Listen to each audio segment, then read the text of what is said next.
Hi everybody, we're just giving it a few minutes to let everyone jump on board. There's a few people coming in now.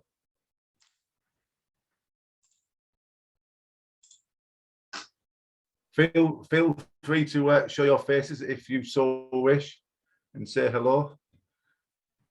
It's up to you, totally up to you. Hi everyone, Good to see you. Got everyone filtering in.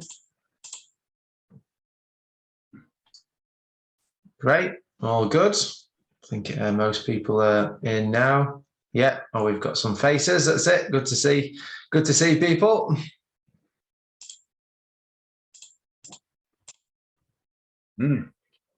Is it because we like to run physical seminars where we actually see people's faces, we get to meet them, and this is the next best thing. So it's nice to speak to a face rather than just nothing at all. Yeah, that's it. Well, people's eyes give it away, really. People's eyes tell you a lot. Sometimes you can tell whether they're confused or not, whether they've understood something or not. So yeah. That's the key. Great. Well, I think everyone's in. Yeah, good to see everyone here. We've got you in there. Very good. Let's get the disclaimer out of the way. I'll get that out of the way, Adam. Now, Yeah. Look, give it to us. Right, there's someone else wanted to come in.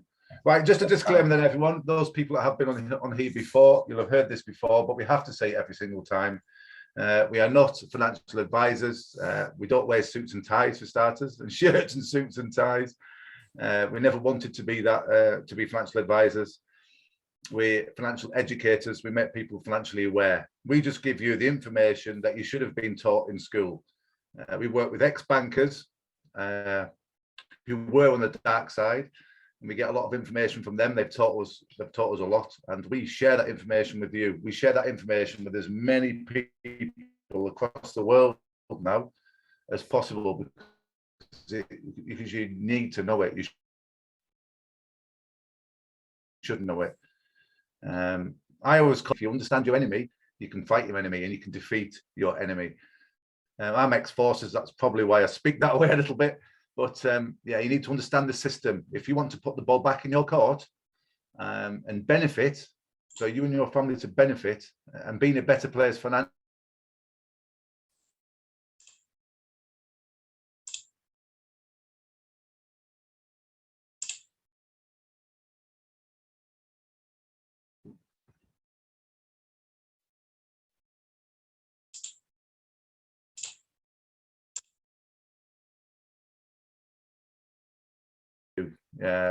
We're not going to try and we're not salesmen, is what I'm saying too. We're certainly not a salesman.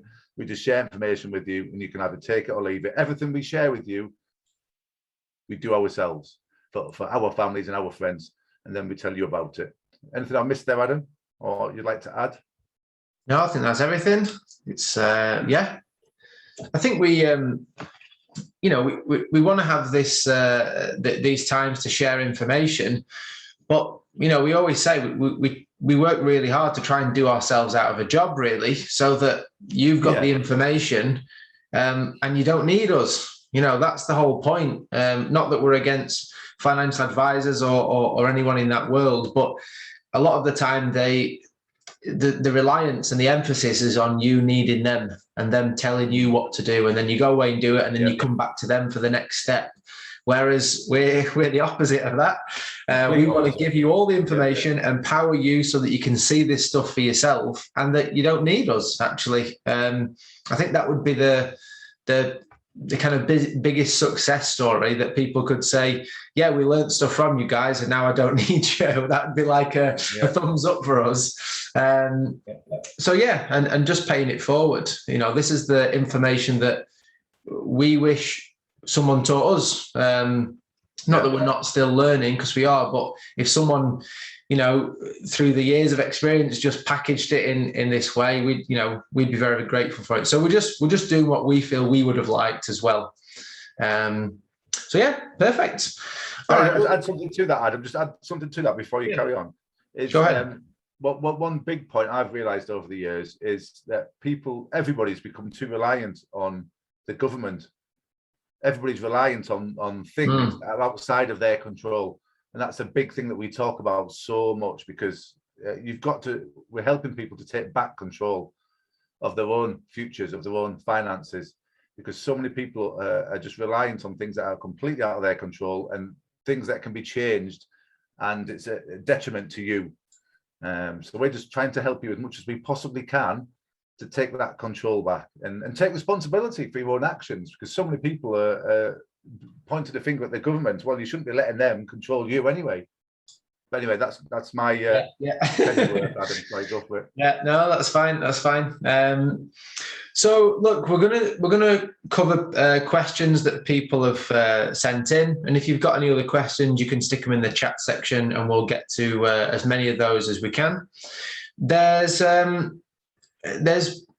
kind of been two main themes of questions that have come in generally, and we're going to cover those, but we have to be quite specific on the way that we can help people in different countries. So we've got different solutions for different parts of the world.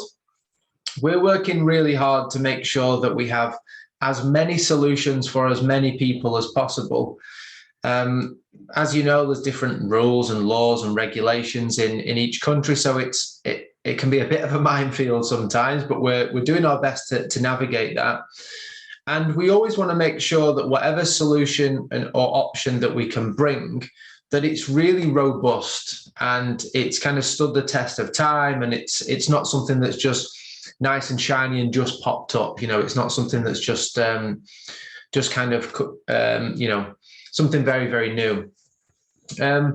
So yeah, we've got two main different options that people have been asking about, and they're very different. And hopefully you'll see what I mean in a second, but hopefully we can find a solution so that these two options are also available in other parts of the world. So it's not just a specific solution for one part.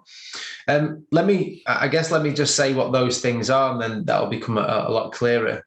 So if you are outside of the US, I don't think there's any other country that it would exclude, but anyone outside of the US, a lot of those people have been asking questions about the gold-silver ratio, about switching metals. It's been very, very popular. We're very excited about it. We think it's, I think it's very, very good.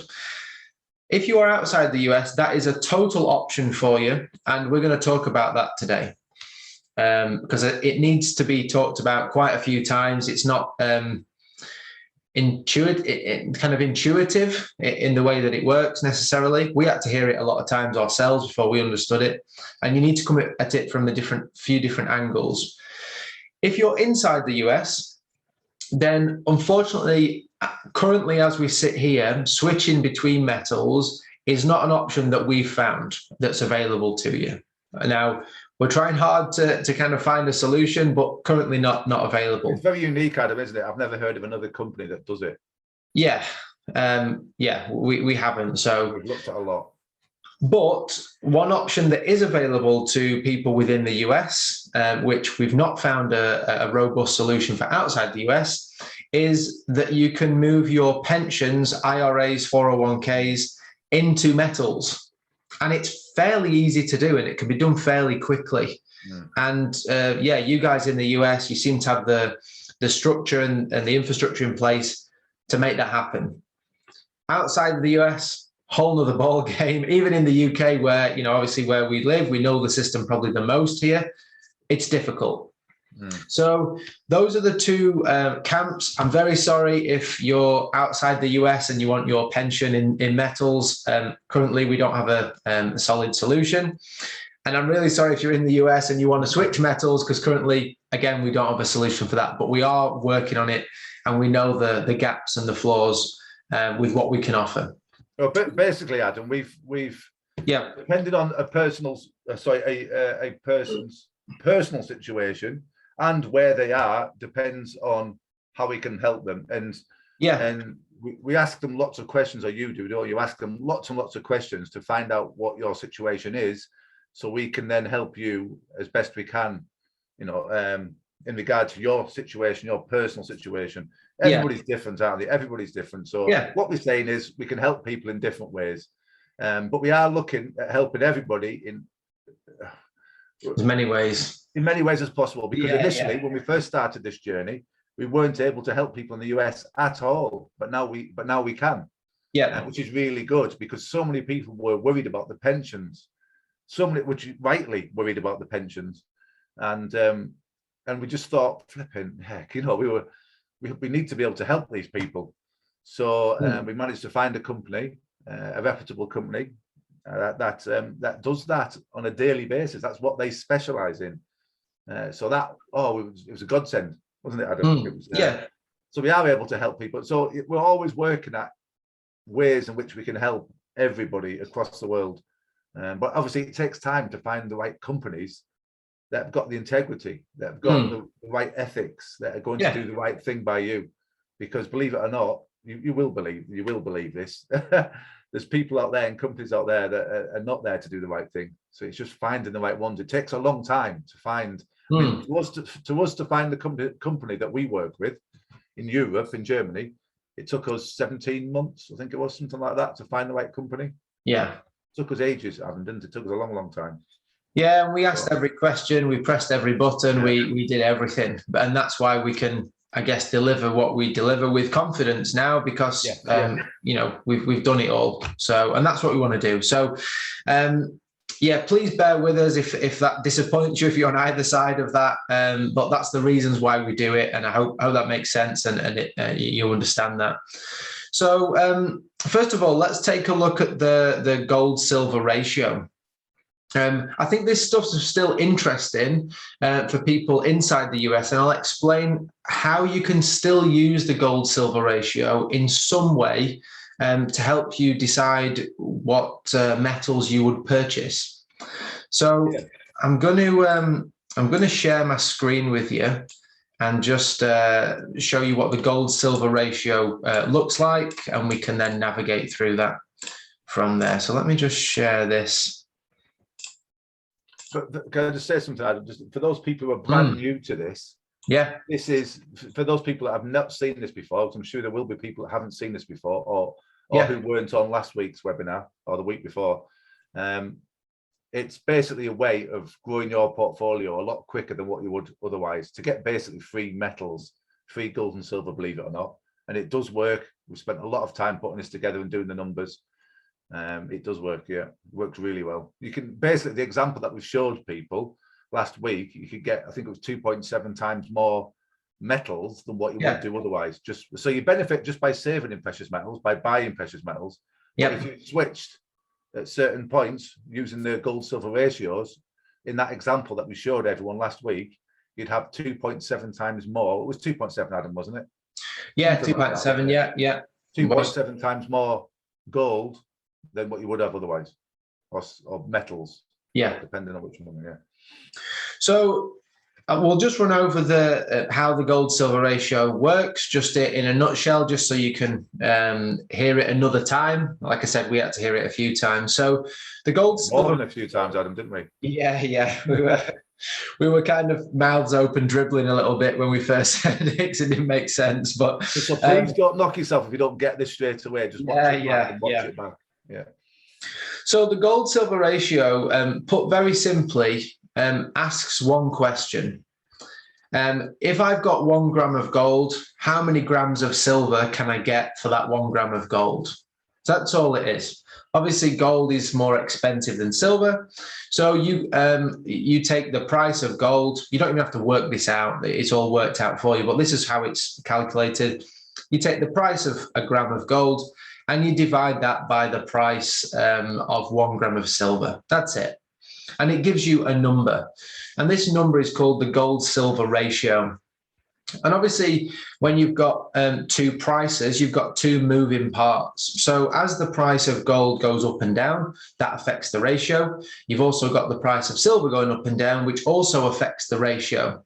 So for the ratio to go up, it could be either the price of gold or the price of silver moving, and in most cases it's both moving. Okay, they just move at different rates, and you get different numbers.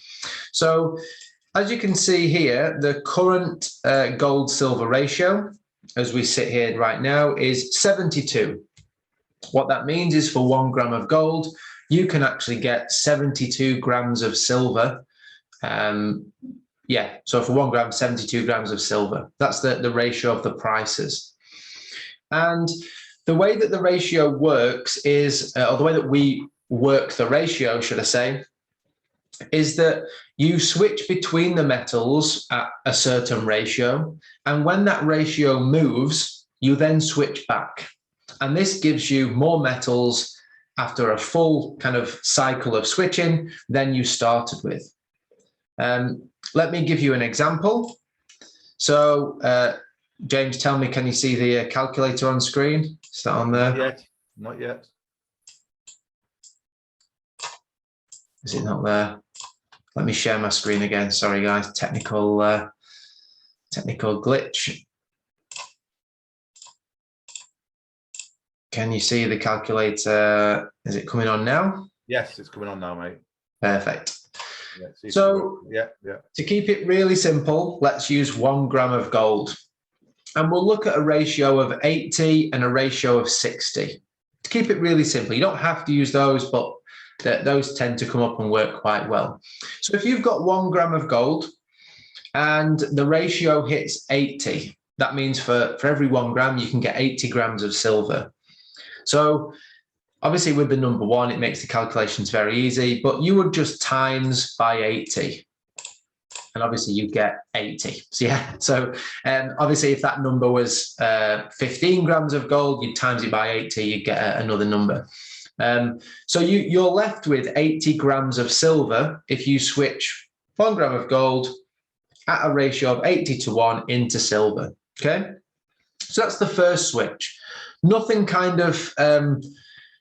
really happened at this point. You've not realized any profit, or there's no visual benefit, let's say, at this point. But let's say the ratio goes from 80 and it goes down to 60. Now, when the ratio goes down, that means that relatively speaking, silver is expensive compared to gold. It's not more expensive than gold, it's just relatively, it's moved. So if you had a ratio of 60 to 1, then with 60 grams of silver, you could get 1 gram of gold. But you've not got 60 grams of silver, you've got 80 grams of silver. So obviously, when you do the switch back, you're not going to get 1 gram because you've got more than that. So you're going to get more than 1 gram. The way you do that is you actually just divide by 60. And rather than the 1 gram that you started with, you've actually got 1.33 grams, which is a 33% increase in the volume, the amount of metal that you had in the first place. Does that make sense? Have I kind of lost you, or is that kind of, yeah? So we started with 1 gram, we switched it at 80 to 1 into silver. We had 80 grams of silver. The ratio then changed to 60 to 1, and we switched our 80 grams of silver back into gold, which gave us more gold than we started with. The reason we're so excited about this for a few reasons. One is it's not cost you anything. You've not put any more money in, but you've got free metals. Tick. Must be a good thing. Yeah. The second thing is that the price, this has nothing to do with, we're not focusing on the price of gold or the price of silver. I mean, I guess by looking at the ratio, we're focusing on both prices. But let's say we forget price altogether when we're thinking about investing in metals. If the price of gold never went up and it stayed exactly the same, it was flat for 20 years, let's say. If you can dictate and manipulate the amount of metals that you're physically holding, you win. Even if the price stays the same, you physically got more at the same price. So it's an absolute win. The other way you can look at it is it can actually protect you when the price goes down. Let's say over the year, the price of gold goes down, I don't know, 5%. But by switching metals, you've actually made 10% more metal. You're up.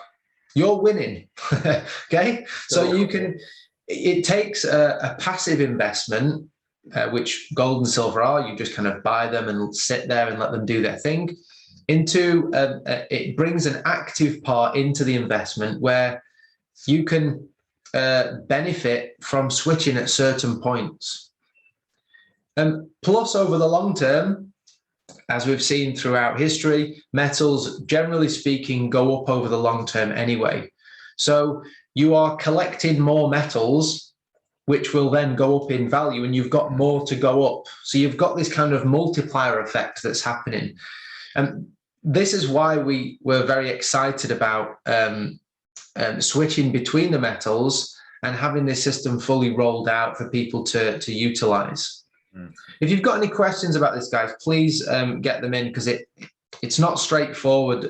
It doesn't come to you straight away. If it does, great, but for a lot of people, it probably won't, because it's not something that you kind of look at, the two prices together. So so that's how it kind of works. And I think it's worth looking at a chart here of the gold silver ratio, just to see some examples of how it's moved and what it does.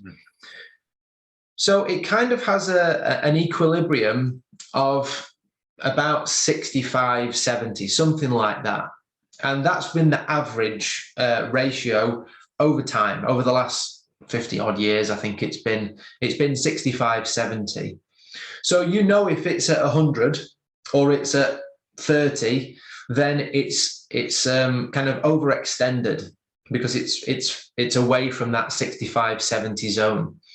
At that point, it would, if you know nothing else, if it's really far away from that 65 mark, then get switching for sure, because you can kind of shoot with your eyes shut at that point and still win. Yeah. So 65, 70 is where it would be at its kind of equilibrium.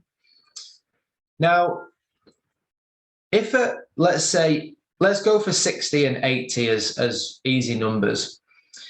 If at 80, let's say you're in the US and you can't switch, it's not available to you, you can still use this ratio. So at a ratio of 80, we would be looking to switch gold into silver, because gold is relatively expensive, silver is relatively cheap. So we want to switch from what is expensive to what is cheap. So the way you could look at this, if you're in the US, or even if you're not in the US and you're looking just what metals do I purchase, then you could say, look, if it's 80 or above, I'm going to buy silver, because at that point, silver is relatively cheap compared to gold. If the ratio is below 60, then you could say, well, I'm going to buy gold because gold is relatively cheap compared to silver. And if it's in the middle, you could say, well, I'm just going to do 50-50. That could be one strategy of how to use the ratio to purchase relatively cheap and relatively cheap metals at certain points. Okay, so that's how you can use it. I'm just going to zoom in here. Each one of these bars, if you've not seen these before, these are just one of these bars just represents a day.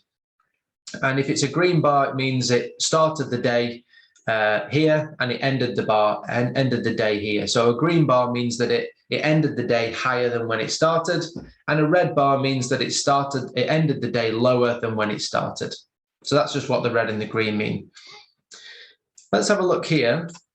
So this is 1 day, 2 day, 3 days. These 3 red bars, 2 of which are quite big compared to the other bars around. Let's say you had some silver, you'd switched here at 73 from gold into silver. Okay, so we get our calculator, we switch our 1 gram of gold to keep it simple to silver at 73. So we times by 73. Fine. And then you waited a couple of days. It doesn't always happen this quick. And let's say, what's that, 63.9? Let's call it 64, yeah, just to keep the numbers round. We divide by 64.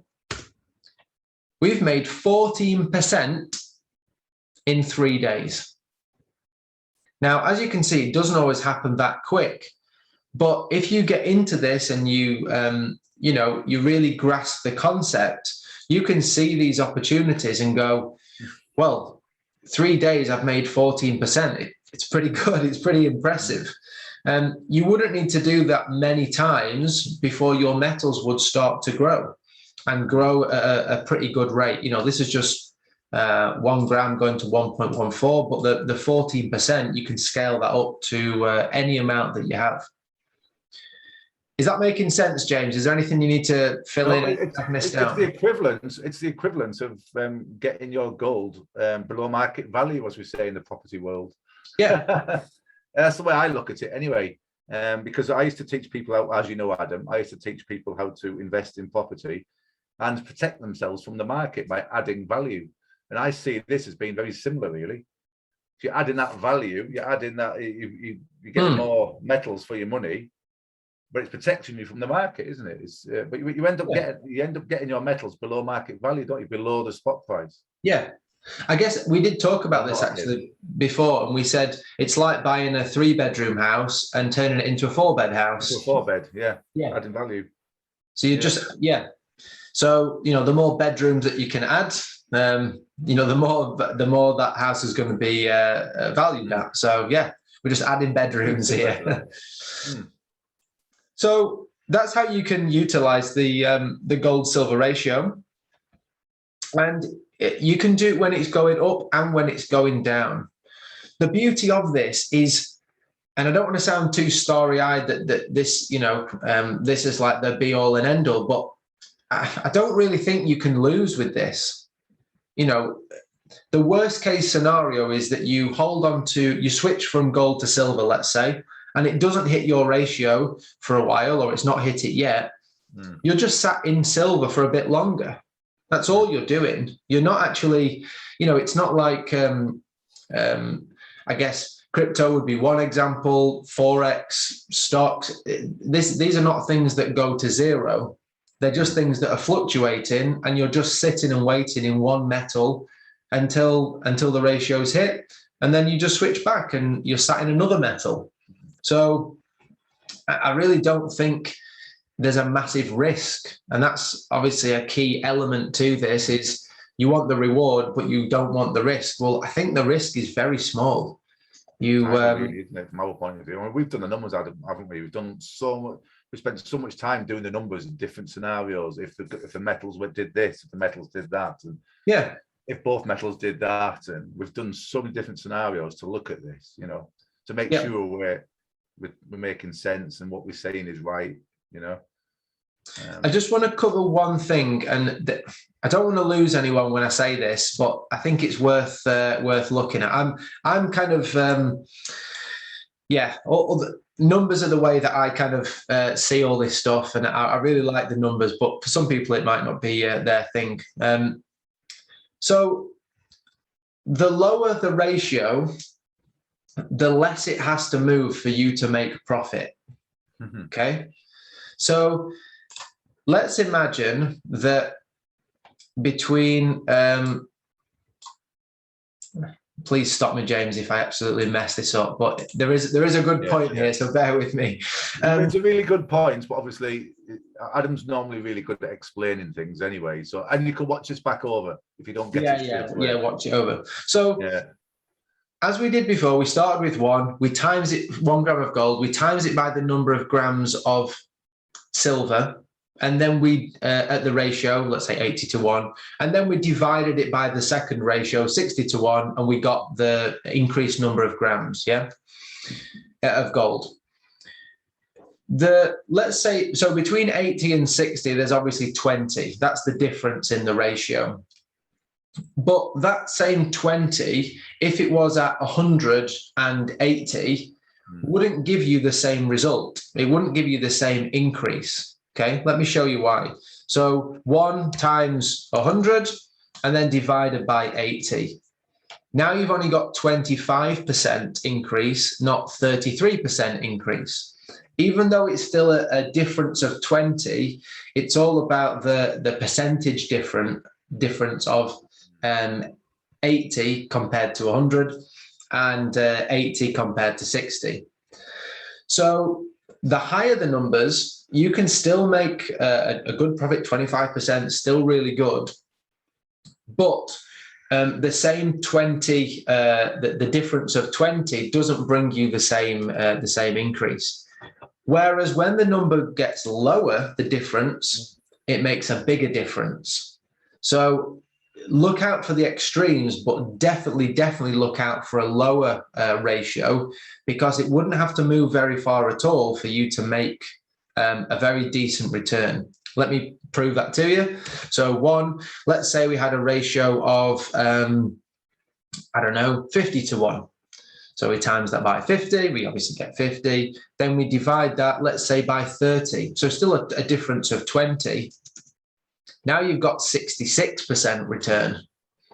Although it's still only moved 20, the difference between the percentage difference between 30 and 50 is much bigger. It's a much bigger percentage. So you would make more.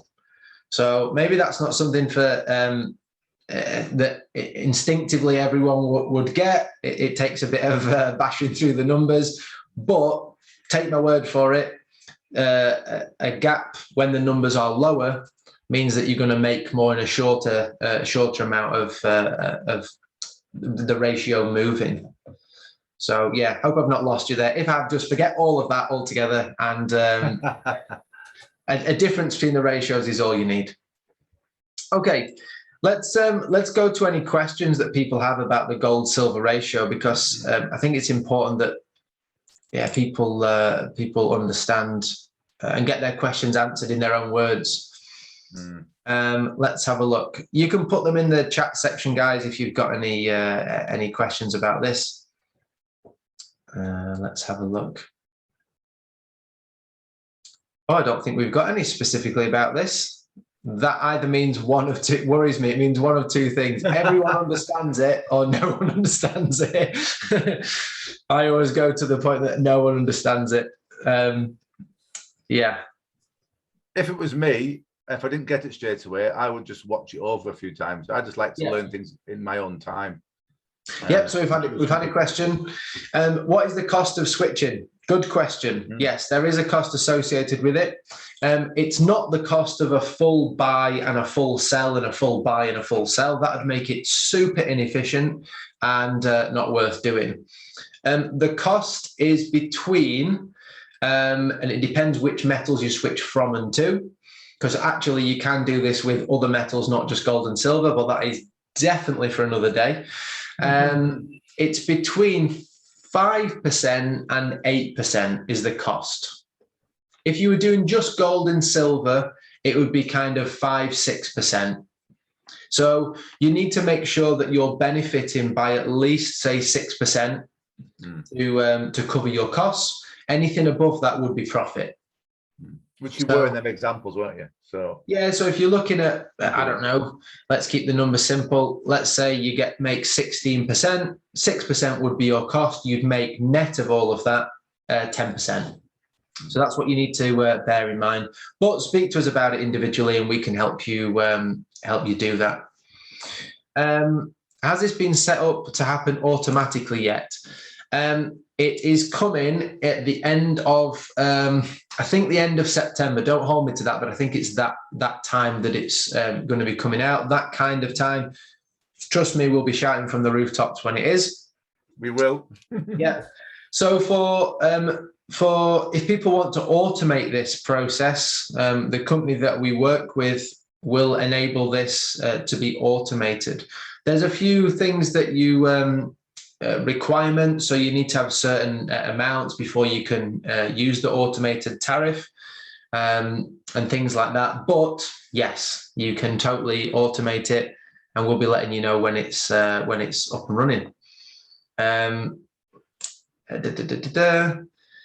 Yeah, so someone's asked, do you have to have metals held by the company for switching? Yes, you do. They've got to be holding them. Otherwise, it would be a logistical nightmare of the, what would it be, like an armored truck coming around to pick your silver up and switching it for gold to your house, and then switching it back. And yeah, I think people will be on the lookout for those vans for sure. But yeah, it needs to be held in storage, otherwise it's too difficult. If you haven't watched our video, by the way, everyone, on the gold silver ratio, just watch the video through. It's on our channel. We've made it live, haven't we? I think. Yes. Yeah. Please watch that. If you've not watched, if this is the first time of hearing about this, please watch that. Yeah. And hopefully it'll make a bit more sense. Yeah. Perfect. Okay. Well, let's I guess switch gears and talk about the other big topic that we're talking about, which is pensions and retirement accounts and putting those in metals. And we've had some really great feedback over the years of people putting kind of feeling out of control a little bit initially with their pensions. We actually had a couple in Canada that had their pensions in the stock market, and in 2008 the value of the pensions was cut in half, which is devastating. And then with COVID, I think they were halved again, or something like that. They were kind of ridiculous, wasn't it? Yeah, they were left with hardly anything, and they managed. I think they had to battle a little bit, but they managed to get the value of their pension into metals, and they just knew that it wasn't going to drop dramatically like the stock market, and that's all they were looking for. After their experience, they just said, "Look, we're not here to become a millionaire next week or anything like that. It's just about securing what we've got left. We don't want it to drop through the floor again." It's heartbreaking to hear, when people have worked all their lives, people work hard for their money, and for it to just disappear like that is tough. So yeah, pensions have always been on our radars, and it seems to be a very common thing in the US to move your pension around quite a bit. In the UK, it's not something people do. I think a lot of people in the UK, they just go, "Oh, I think I've got a pension somewhere." No one can really. I think a lot of people don't even know how it's performing. They don't really keep an eye on it. It's kind of out of sight, out of mind. I don't know whether anyone in the UK or any other country would kind of have the same experience, that you don't really think about it. Just something you see on your pay slip. It's going out. Hope it's doing something. People don't think about it until retirement age, and that's too late then. Because if you think about it earlier on and question certain things, you could change it early on, couldn't you? If you see that it's not going to do what it's supposed to do in the future, what you expect it to do, what you want it to do, then you can make changes. And that's why we did another video, Adam, didn't we, a few weeks back, about pensions and what questions you should be asking. Yeah. What things you should be discussing with your partner or with your family, or you should be looking at, basically. Yeah. There is an option that we're looking at. We're speaking with an individual who understands pensions, and there's some benefits of having your pension offshore. This would be more for people outside of the US, and I know offshore always makes you think like something dodgy or something like that, but it's legitimate. It's all done properly, and even if it only increases the family benefit, so that your family actually benefit from your pension, should the worst happen to you, then it's a good thing to do. Again, all of this stuff just needs really going through with a fine-tooth comb to make sure it is the best overall option. But there are some things that we're looking at that could be very interesting for people. So yeah, we've had a lot of people in the US talk to us about that, about their pensions, various types of pensions, 401ks. It's been a bit of an education for us. IRAs, a Roth IRA, I think it is, and different things. I bet all the Americans on the call are laughing at us now, absolutely butchering all these. But yeah, many different options, and it seems to be very easy and the done thing to move your pension around. I don't know if there's anyone that can kind of second that people focus in the US more on their pension and more on what they can do with it and how it's performing. It seems to be more in their in their awareness, their field of vision. So yeah, we've partnered with a company that enables you to have physical metals, your pension in physical metals, fully allocated in your name, vaulted metals, and that you can choose. I think you can choose gold, and I think gold and silver, the main two metals, and secure your retirement in metals that aren't just going to drop through the floor. And this is the whole thing with stocks, I guess, is that they can and do go to zero. Not every stock and not all the time, but metals over history, over eons, have not lost their value. And if you're looking to secure what you've got, protect and secure, then they really do tick the box for that. If you're interested, just get in contact with us, jump on our website, get in contact with us, and we'll point you in the right direction. Yeah, basically, won't we, Adam? Because that's what these guys do day in, day out. That's what they specialize in. We don't specialize in pensions. I don't actually like them. I don't like to not have control over my family's wealth and futures. But if you have got a pension, obviously we're not knocking them. I just don't like them myself. But if you have got a pension, and you want a bit of peace of mind, want to safeguard, or you just want to know more, these guys, yes, that's what these guys do. That's what they do. So they're the best people to speak to. But if you get in contact with us, we'll point you in the right direction. Yeah, I've just had Monica's just put a message saying, she's in the position of moving her IRA and Roth IRA. And she said that I did pronounce them correctly, which is nice to know. All right. Feedback. She's in the process of moving that over now. So that's really good. We're just really happy that we can help people now in the US, aren't we, Adam? Yeah, it's hard when people, we want to give people a solution, and then, we don't have anything that we can do. Our hands are tied a little bit, but yeah, now we do. So one question that Monica's asked, which is something we get asked quite a lot, is what do you recommend as far as percentages of each metals, gold and silver? Go on, James, give us I know your thoughts, but tell us what your thoughts. Mine's changed over the years. Obviously we don't give advice. But what I normally do is I just tell people what I do, and then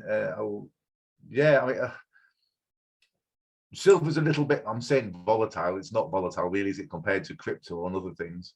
But silver's slightly more volatile than gold. The safest option is gold generally, but people hoard gold. Gold has always been the best safe haven. But I'm more of a silver bug now. I actually buy, what do I buy now? 30% gold, 60% silver, and I like to buy a bit of palladium and platinum. I don't really focus on them, but I see a bigger future for silver personally. But please do your own research into silver. It's just because of the amount of uses that silver's got, and it seems to be rising, especially within the electric car industry, because I'm sure you all know where that's going, and the solar power industry. If you look at the numbers and the amount of, I think an electric car uses roughly about, from my research, it uses roughly about 3 times more silver than what a normal car does. So that's just that industry alone. And silver's used up where gold is hoarded. Gold lasts for eons where silver is actually used up. And from my own research, I actually found out that there's actually less silver. I might be wrong, but I don't think so. Might be. But there's less silver than what there is gold in the world. So you just have to wait up, don't you? I personally think that, well, anyway, I'll keep it short. That's why I personally buy more silver than I do gold. And also, everybody can buy silver, can't they? Because it's very cheap compared to gold. Everybody can get involved. I know they can with us anyway. Yeah. You don't have to buy whole grams, but everybody can get involved with silver, can't they? Yeah. I guess I would look at it, I would probably comment on it slightly different, just from a pensions aspect. Yeah, good point. I think, and this is real general, a general thought on the time of life that you're at. I think if you were say in your 20s, and you can kind of take more risks at that point, then I think a bigger allocation of silver would, even if it is more volatile, you've got longer. Whereas the market, haven't you, too? Yeah, and silver, volatility can sometimes be seen as just a negative thing, but actually the swings in the positive sense for silver can be really beneficial as well. When silver goes, it really goes, and that can be you can really benefit from that and profit from it massively. So I think, if I was more kind of 20s, there may be a bigger silver allocation to gold. The closer I got to retirement age, I would probably be looking more to have more gold, a bigger gold allocation, for the reason that gold doesn't swing as much. It kind of just chugs away and does its thing. It's more consistent over time. So you're just, more secure in what you've got and maintaining it. So that's that would be my thought. And I guess it's all very personal as well. You need to work out where you are on that journey and what your tolerance is. And I think if you didn't want to look into it too much, you won't go too far wrong with just gold, or an 80-20 or 70-30 allocation. You change it down the line, Adam, can't you? You don't have to stick to that. Yeah, exactly. I've changed mine a few times over the years. Yeah, same. I mean, at the beginning, I just bought gold because I didn't know anything. I was. I would just, and then I did actually switch to 70 gold, 30 silver, and then obviously with switching, it looks a little bit different. But I think look at the data, look at how the metals have performed over time, and see where you fit along that journey. So great. Let's have a look at some other questions that people have sent in. So people have asked about switching metals. Can you switch metals if you've bought them elsewhere, not through us? Unfortunately, we've not seen anywhere else outside of the US that does allow it. Happy to be corrected on that. But it would be new purchased metals that you would be able to switch. It becomes very inefficient very quickly if you do it in another way. The fact that we can switch from gold to silver with a very small cost and without having to sell them, get cash, and then rebuy the metals is a massive benefit. If you had to buy the gold, pay the margin, sell the gold, lose the margin, buy the silver, pay the margin, and keep doing that, you'd have to be making probably 60-70% before it even made sense just to cover costs. That's why we're so excited about what we've got coming. Yeah, something we've never seen.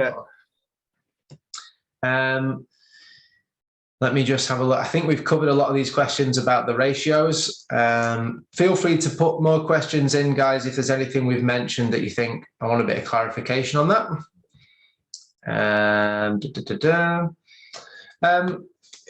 So a few questions that we always get asked, and for good reason. It's very important. How to store metals safely. Tell us what you do, James. Keep them all underneath my pillow. I keep most of mine in the vault because I don't like the feeling of having it at home. I do have a little at home, or not at home, but stashed. I'll say if you had it all under your pillow, your head would be touching the roof, wouldn't it? Yeah, I'll be here, but I haven't got that much.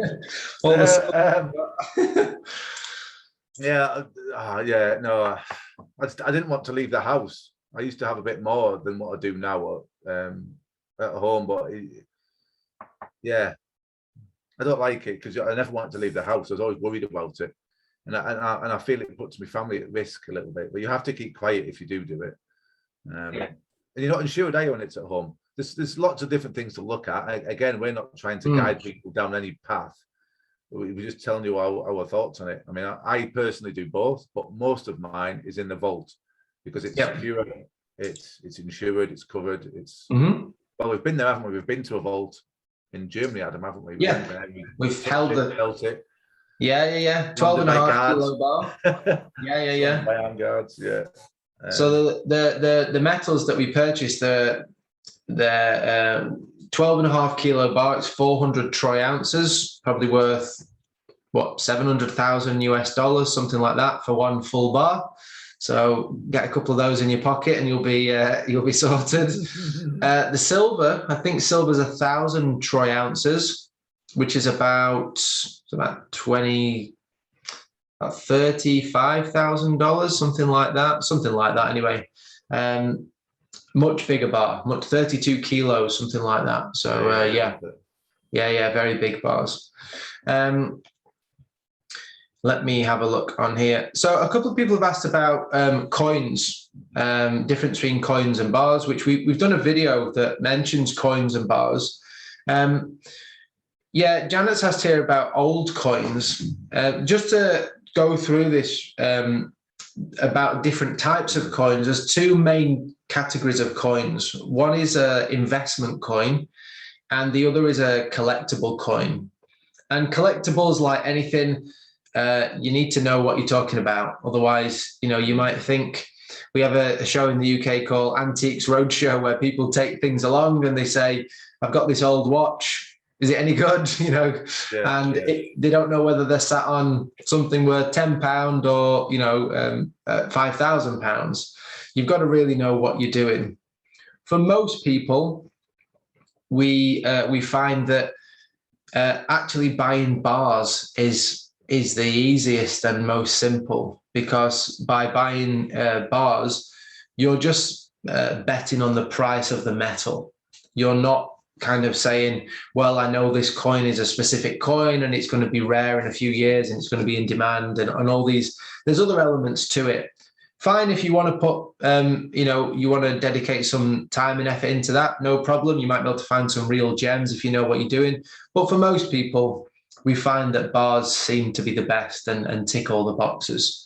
But, what do we know? Maybe you can find some real gems out there and, teach us a thing or two. But for us, we just keep it simple. What percentage of your investment should be in precious metals?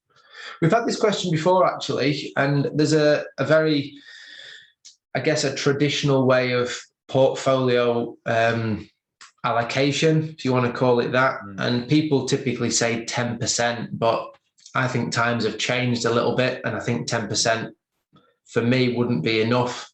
I know, especially right now. Right now.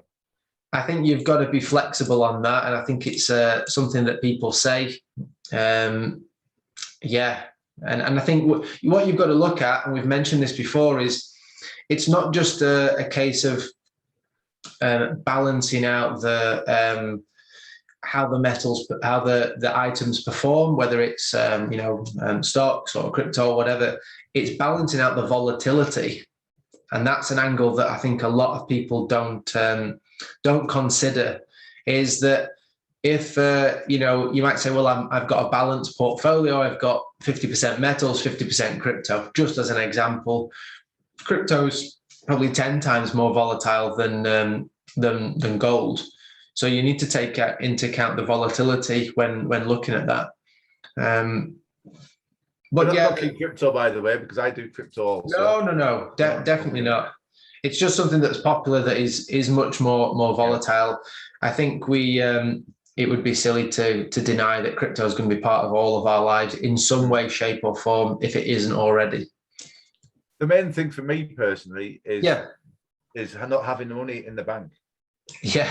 Not having we've heard stories of people buying gold and actually putting it back in the bank, storing it with the bank. You're taking one step forward to take one step back again. So we always say that there's not many things that we wouldn't say don't do, because we don't want to push our opinion, but please don't put gold in a bank. That's the only thing we would say. You're taking it from the fire into the frying pan, or whatever the phrase is. It doesn't make sense to us. And store, I mean, I was going to mention that earlier when you mentioned storage. I just forgot, and just thought it's a really good point we have to mention. Yeah. Because people have not been known to do that. Yeah, it's yeah, banks are what we have to use now. They're just part of the system. But yeah, we want to. The whole idea of buying metals is taking your wealth, your savings outside of that banking system for protection from the system. So to put them back in just doesn't make any sense to us. It's a very, very low cost, Adam, isn't it? Depending on the storage cost, very low cost. Very, very low. Very low. I mean, if you look at what it's actually costing you to keep money in a bank by the devaluation of your currency, you're pretty much paying a storage fee for keeping it there anyway, when you really work it out. And if you're in Europe, then I think it's negative interest rates. So well, it is, isn't it? Not only are you paying a storage fee when you take inflation into account, you're actually paying a storage fee for having funds in there. It's crazy, isn't it, when you think about you're paying a storage fee to keep money in the bank, and there's a chance you might not get that money back. Yeah. Can you imagine how, if someone came to you and just said, "Hey, I've got this asset, this investment idea. You leave it with us. You pay us to keep it, and you might not get it back, and it goes down in value every year. What do you are you interested? Do you want to do it?" You'd run a mile straight away. But this is the reality of paper money in a bank. Just to put it in plain and kind of simple terms, that's what's happening. It's going down. You're paying for it, and you might not get it back. Yeah. I think on that note, we'll end. We've gone through most of the questions now. I think we've covered everything with what we were talking about before. Anything to finish off, James? Yeah, just please get in touch with us. Like I said earlier, I'll just reiterate, we're not salesmen. We're not going to try and mind meld you into doing anything. I mean, there is, on some occasions, we'll send people other places. We're not always the best option for like 5%, is it, Adam, of people that come to us. Sometimes we'll say, you're better off going over here, or you're better, depending on your scenario. We're not going to try and push everyone down our path. Yeah. We have different solutions for different scenarios, people in different countries. Yeah. Depending on where you are in your situation. And sometimes it's, obviously without advising, it's probably better off not buying any metals at all. Sometimes it's, if you've got this debt. Yeah, just to say that James, here's one scenario that I've spoke to people over the last couple of days, a few people that have said, I've got X amount and it's for a particular purpose. I'm going to spend it in 6 months or in 3 months on whatever, uni fees or a deposit for a house or whatever. And I've just said, personally, I don't think metals are the right thing for you for those funds. It's too short. It's too much of a short period. This has to be a long-term thing. We always go on it has to tick 3 boxes. Unallocated, so for no particular purpose. The funds have to be unallocated. Allocated, yeah. Would otherwise just be sat in a bank or somewhere similar, gathering dust, and for the long term. And funds that tick those 3 boxes, metal works really well for those. But if it's for a particular purpose or short term, metals aren't the best option. So it is a little bit of an awkward one right now, because even though they're not the best option, I wouldn't feel safe actually having cash in the bank right now, because obviously customers like to tell us what's going on, and banks are trying to stopping people from taking their money out of the banks, because anyway, it's a tough one. Right now. I think we just have to be very aware that if it's for a particular purpose, and the metals market move up and down, which they do, and you want it to be a particular cash value by the end, then you don't want to put money into metals and then in a month's time it dips, and then that's when you need a certain numerical cash figure.